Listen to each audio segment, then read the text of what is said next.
in the banking industry. Thank you. Thank you very much, Councilmember Feeney and Councilors Yancey and Arroyo. My name is David Florine. I'm Senior Vice President for the Massachusetts Bankers Association. We represent all of the about 190 banks located here in Massachusetts, from the very smallest in southeastern Massachusetts with about 10 employees to the largest, and from the Berkshires to Boston to Provincetown and everywhere in between. So in doing so, we have a pretty good perspective of what's going on across the Commonwealth as well as here in the city. And I might add that there are 28 of our member banks that have offices here in the city of Boston. So that's, I think, a pretty good sense of the marketplace, of the competition, and the fact that Boston has been and remains a significant financial center, both nationally and internationally. And I'm pleased to be here this afternoon because I think this is an important issue. It's an important issue for the city, and not only for the city, but for its residents and its taxpayers. And I've got a written statement that I will leave with the council. Let me say at the outset, because I think it needs to be said, both particularly from the industry perspective.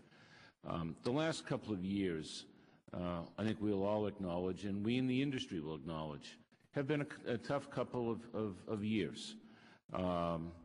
There's been the most upheaval in our financial services marketplace since we've seen the last 70 years.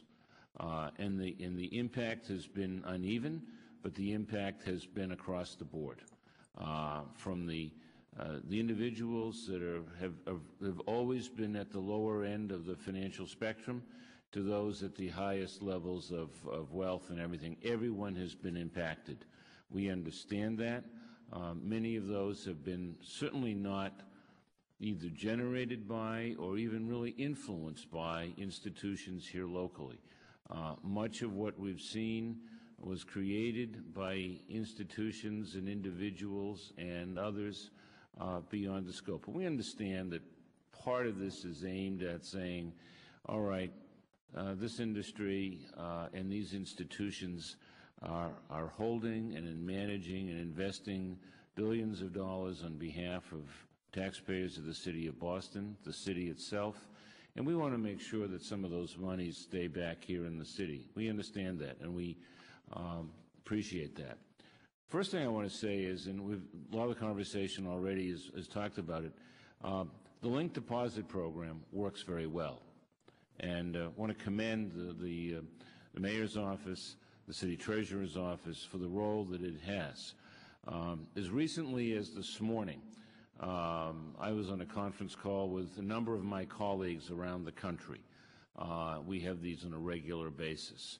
And the conversation also spent a little bit of time talking about this ordinance proposal.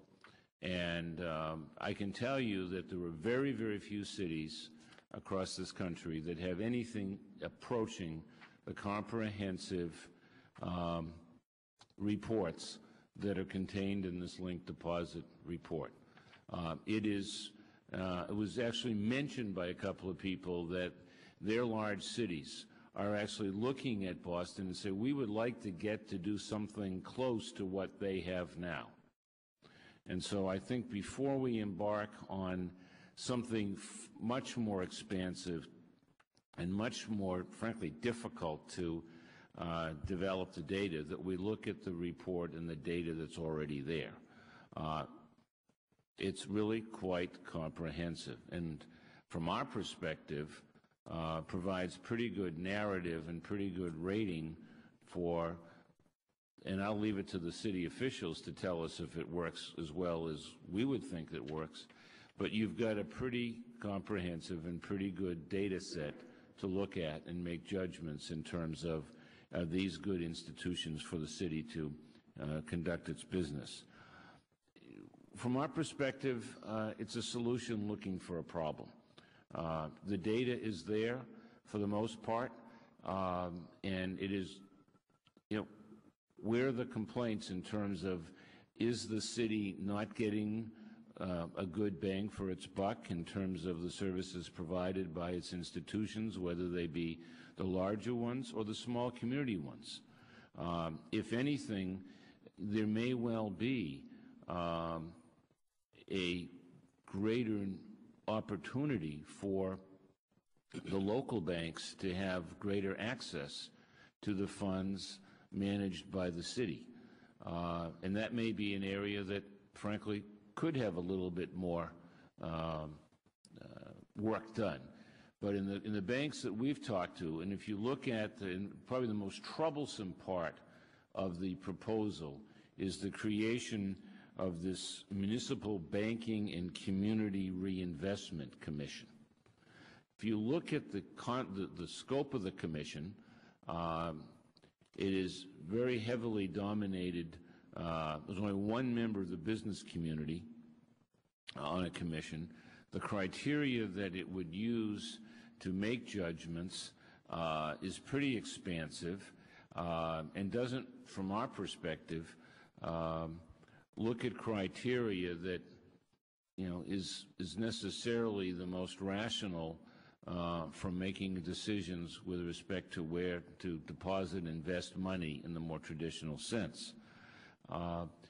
We also think it's, without getting into a lot of technical issues, it's flawed in a couple of places. It lists credit unions that don't pay any taxes, but also state law doesn't allow credit unions to accept public deposits. And so, I mean, if you want to get, there's a long way to go before you get technical, but clearly there's that's one area that needs to get pointed out. Secondly, and my understanding is that the City of Boston does not use much, if at all, the Massachusetts Municipal Depository Trust, which is the equivalent of a money market fund for municipalities. But the Commission doesn't even recognize that entity. I might add that that entity has billions of state and municipal money that invested outside of Massachusetts, not even in the state.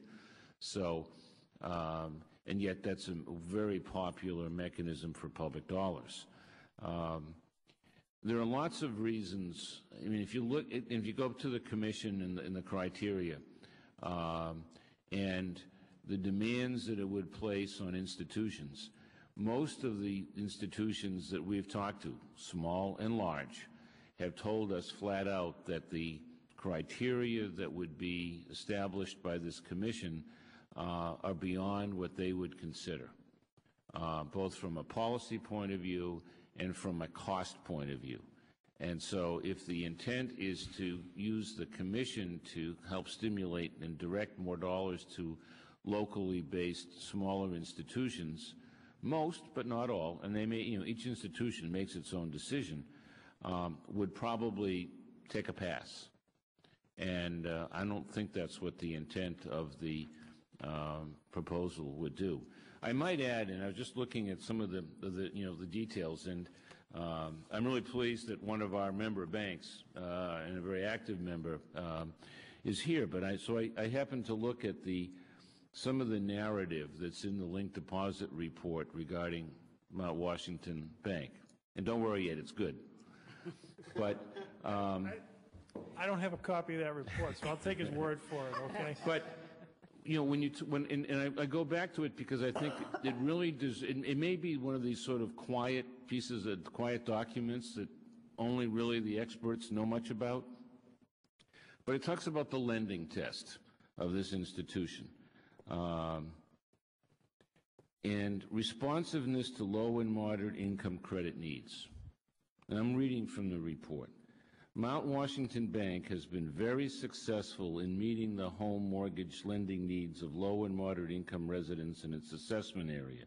Goes on to talks about the narrative of that. A little bit later on, Mount Washington Bank ranked 4th in market share to low-income individuals out of 326 lenders.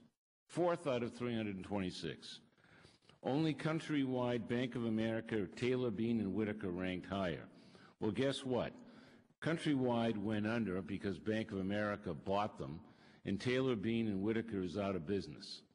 So what does that tell you? It tells you that you've got data prepared already for the Treasurer's Office that tells you what our local banks are doing in the community. Why do we need another commission with all that that entails to develop the same kind of information? Thank you very much.